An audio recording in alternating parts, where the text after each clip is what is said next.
an ever-changing world where technology, culture and political correctness seemingly shift every hour. The Pakistani, would you call them a Pakistan? I would see that as something being offensive, yeah.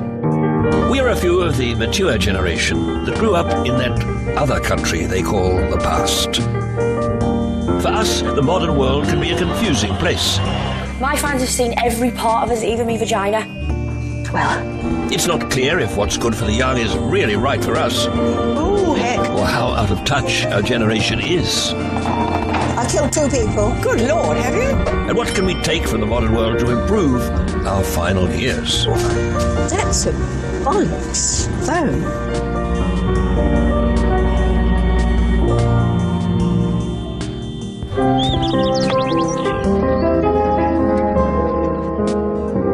As we suffocate beneath political correctness, the goalposts seem to be shifting all the time, and it's very hard for anyone to keep up, let alone mature people like me, if I'm allowed to say that. Maybe time-deficient people is more acceptable. But whatever I say is bound to give offence to somebody, I hope. Nowadays, you just don't know how to talk to people who are, you know, a little bit different, either mentally or physically. Words don't seem to have the same meaning as they did in my day. Excuse me, sir, yeah. Can I have a word? So, what can you say? I'm 94. Yes. And the terms we used when I was a kid are not considered acceptable nowadays. Concerning people that were disabled. Yes. Yeah. Would you accept handicapped or disabled? I think disabled is more acceptable, but I don't think there's much. Well, there isn't. No. I wouldn't find either of those offensive.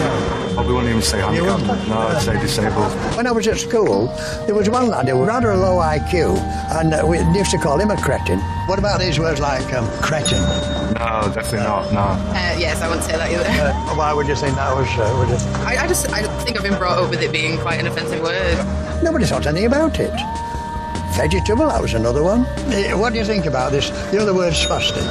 Terrible. But there used to be a spastic society. Yes, they did, yeah. Yeah. I don't see it as accepted. I wouldn't You use know, that. you wouldn't use it at all. Yeah. It's frowned upon, isn't it, as a word to use now? It's more of an insult. No, not at all. No. Nothing like that, no. A lot of those words now, they're offensive, but they weren't then. Retard. No, definitely not. No. The last thing I want to do is to offend anyone. It's normal. Nobody really takes offence to it anymore. You wouldn't take offence? No. You what person? No. No. You're calling me a retard. Oh, no. What would you call a person who's disabled? Well, Whatever the name is. When I grew up in Australia, in order to become famous, you had to be a racehorse, a footballer, or, if you were artistically inclined, you had to leave the country. So what does a modern celebrity look like? I sent one of my most astute, beady-eyed biddies to find out. To be a celebrity when I was young was a very different. Celebrities were people who had achieved a great deal, but now it seems that we're in a world where anyone can be famous without any obvious talent or ability. Today I'm going to find out about a celebrity called Charlotte Crosby. You can just say she was a role model. She doesn't have to put it on. She's just being herself, but herself is funny. Charlotte says in her autobiography, I have quite a lot of bad habits. Scratching my bum hole. Pissing the bed. Yeah, we've witnessed most of that, haven't we, on the shows. Can you imagine Charlton Heston talking about scratching his bum hole? This is where she writes, sometimes when I'd be in school, I'd brush my fairy, the name I gave my vagina, past the corners of the tables because I liked the sensation it gave me. Is this what made Charlotte a good celebrity?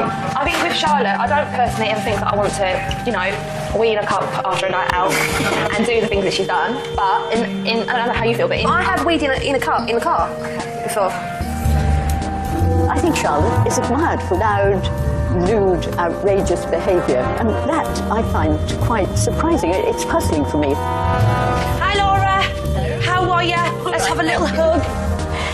So what does it take to be a celebrity today? It doesn't take much. I mean, look at me. I haven't got a talent. It just happened to have happened. But it's like real people just getting filmed, doing ordinary, real things. So I would like to say maybe I was famous for being real. Being real? Yeah. Can you teach me about social media? I can. What do you want to know? What sort of thing do you post to your fans? Well, the fans always want to know about the juiciest parts of my life. So they want to always see pictures of us. So I'm going to get this photograph, which I've just taken, and I'm going to put it on my Instagram account. So we'll write something like, love my beanie, and done. And then if you watch, 42 people have liked it already. Gosh, that was quick. 92 now. Watch it go. It goes up quite fast. 168. Fast, isn't it? I've never seen anything like it. So normally I get, look, 65,000 people like that one. It was just of me earring. What do the fans get out of that? Well, they're very nosy, the fans. And I tell them it all, I don't mind. My fans have seen every part of us, even my vagina. Oh. Well, so how do you see the future of you? Well, in 5 years' time, I'd like to be pregnant and then have the baby on camera. So you'd be willing to do that? Yes. That really does leave me not knowing quite what to say. It seems to me that now anyone can be a celebrity, the world's oyster for anyone. And I think that's great. I think I'm a most unlikely fan. No, never. Who cares if she pisses the bed now and then? Does it really matter?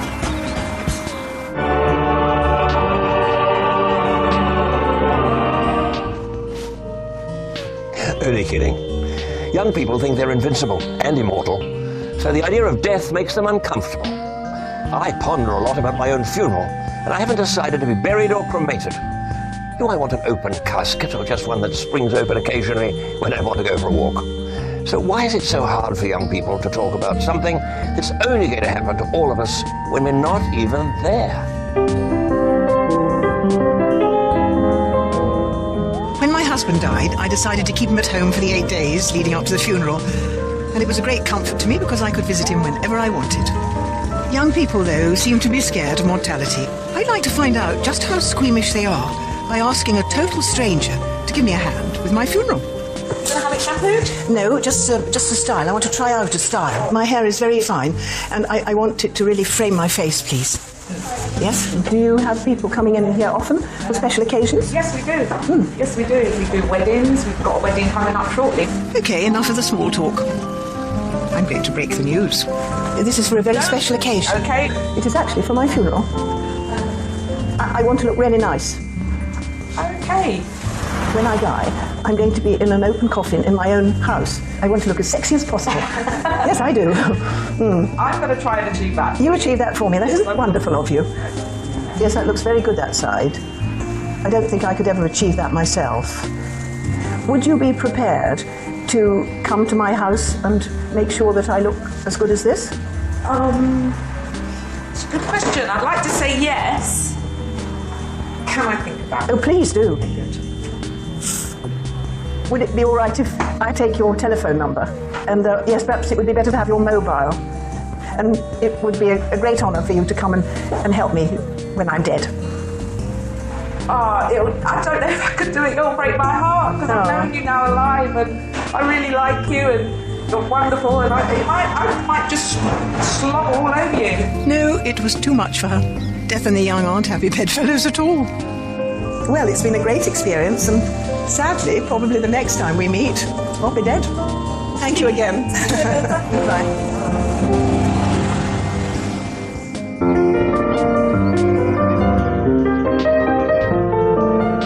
Welcome to the modern world, old-timers.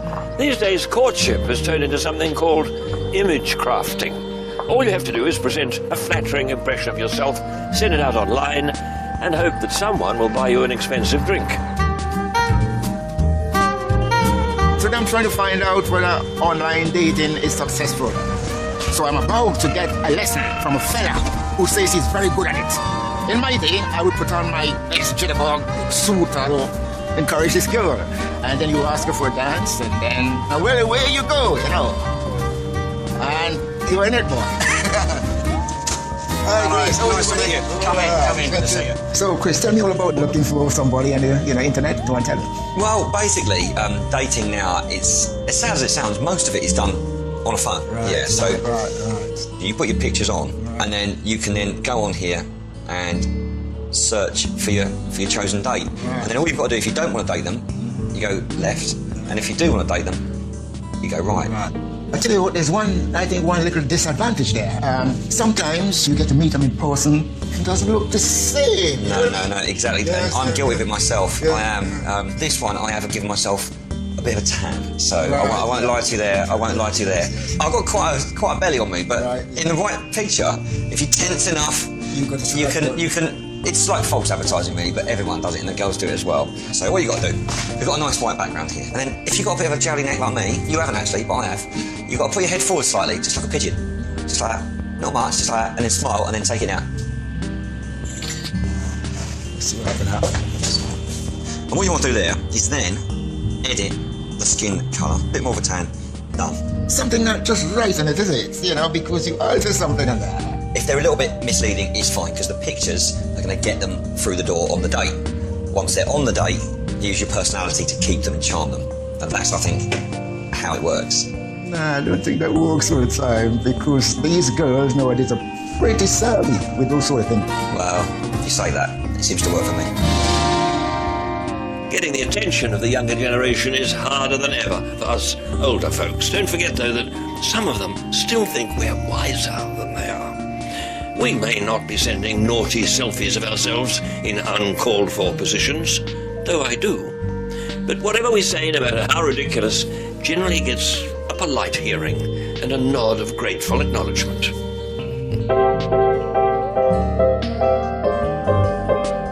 When you're old, people humour you. Sometimes I feel you could say simply anything. People would smile and nod. Excuse me, you got the time on you? I haven't, I'm sorry, I don't wear a watch. Did you know I swam the channel? Sorry? I swam the English Channel. Oh, good for you. I tried hardly anything. Did you really? How long ago was that? 1956. Oh, wow, really? Right. Yeah. Do you still swim? Only in a not competitive way. No. Did you ever do any cycling? Not at all. I won the Tour de France 2 stages. Really? Yeah. I did, way back in the 70s. So far, so easy. But what if I tell them something more far-fetched? Have you ever heard of the Jackson 5? I have indeed, yes. Oh, I was in it. Seriously? Yeah, when I was young, I was with the Jackson 5, the original Jackson 5, I was in it. God, blimey. Yes. Do you know, at one time I was married to Marilyn Monroe. All right. I used to be the Queen's lover. Done it all, haven't you? I've done it all. Oh, my God. Do you know, I had the first sex change. Did you? Yeah, I was the first one to do it.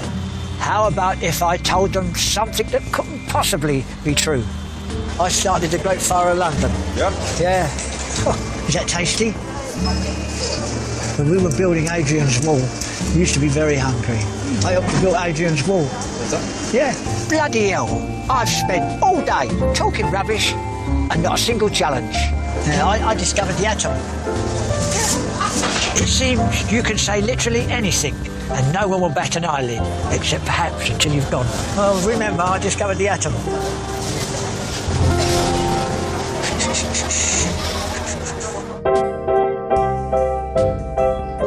These days, anyone with access to the internet can learn all about the birds, the bees, and the joys of playing doctors and nurses, or in today's inclusive world, nurses and nurses. So let's see what all the fuss is about, shall we?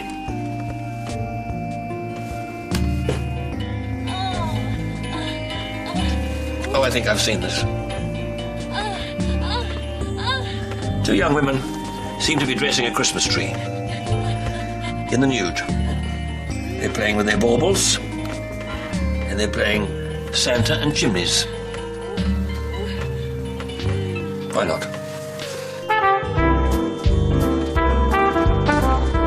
So, I'm going to take you on a date now, and you can sit back and watch exactly what goes on. Okay, so she's on her way, and here she is. Very attractive brunette. So how many dates have you been on before? I think over maybe the last 11 years.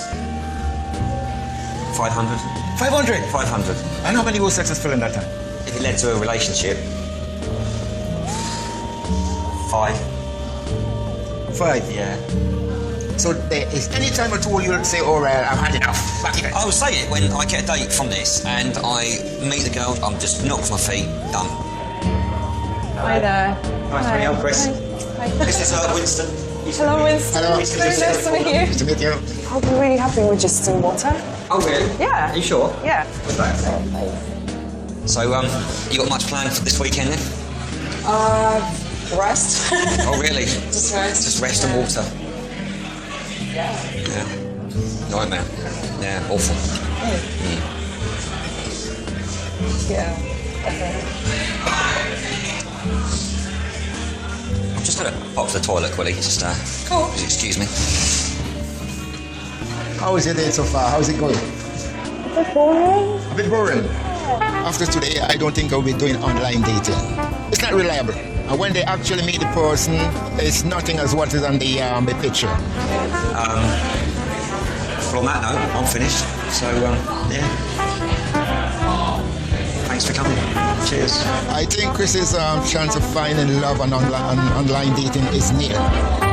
Winston, do you want to come and take over? No. Do you want to have my date for me?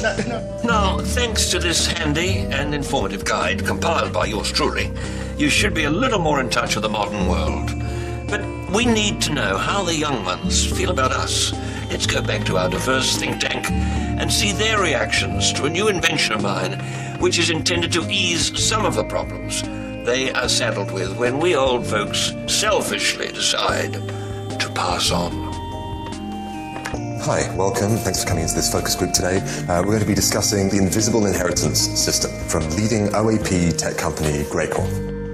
I don't want my ultimate departure from the planet to trigger a family feud, but disagreements over wills often leave families torn apart at the very time they should be coming together. Well, my invisible inheritance system allows family members to pick the memories they'd like to keep when a loved one passes, but before they go. Just place the small microchip on what you'd like to inherit, and all the information is then passed via Wi-Fi onto a secure server in the Greycore organization. The information is then placed into an easily accessible, bespoke system, which the family can view, allowing valuables to be shared out harmoniously. Don't wait for your loved ones to die before you pick over the bones. Use my invisible inheritance system. So what do we make of that? Any I'm thoughts? disgusted with that. Disgusted? I think that's one of the worst things I've ever seen. I couldn't imagine sitting in front of my grandparents and disrespecting them like that. Why do you need the little microchips when you could just discuss it in the first place? To me, this is like technology gone too far. And now you can put a sticker on it, and it's just become so impersonal now. I wouldn't want to be like seeing all these stickers every day, thinking about my will. Do you know what I mean? About when I'm, it's always going to come down to your head. Like, oh, I've passed my TV. Oh, that belongs to Josh. Yeah. This one belongs to Anne. Just- Like, I don't want to be thinking about it every day. I guess I would ask, what would you say is more important? That a loved one's will is respected, or that everyone gets a fair share? I see the benefits, but at the same time, there are just things which traditionally need to be discussed. You know, there is going to be a time where you have to discuss all of this, and it's good if you just get it over and done with. Like the will, like the paper will, they can cause a lot of problems and, you know, changed around. But this does, like, everything's changing now. Everything's becoming electronic, you know. And there will be app tie-ins with this, that'll be on your smartphone, tablet. Oh my God, your will app. Your will in an app. So do we think generally there would be a market for this product? Yeah. I can see it. Yeah, I can see it. Ironically, despite everything I've said, yeah. So if I told you the product was £250, one-off cost. Oh, that's great. Yeah. £250 seems a bit cheap. That's good to know. Thank you all so much for your feedback and opinions. We'll try to take all that on board.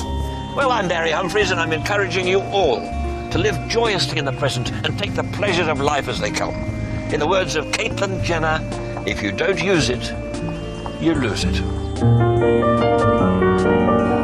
Now, tomorrow night here on 4, will the king of a castle be demoted? Motors in castle, it's late, leave me alone. Ramsey's Hotel Hell, 11:05. Now, get a piece of fantasy this Saturday night. Celebrate the love of awkwardly posh people saying gosh a lot with There's Something About Rom-Coms at 9. Stay with us next time for First Dates.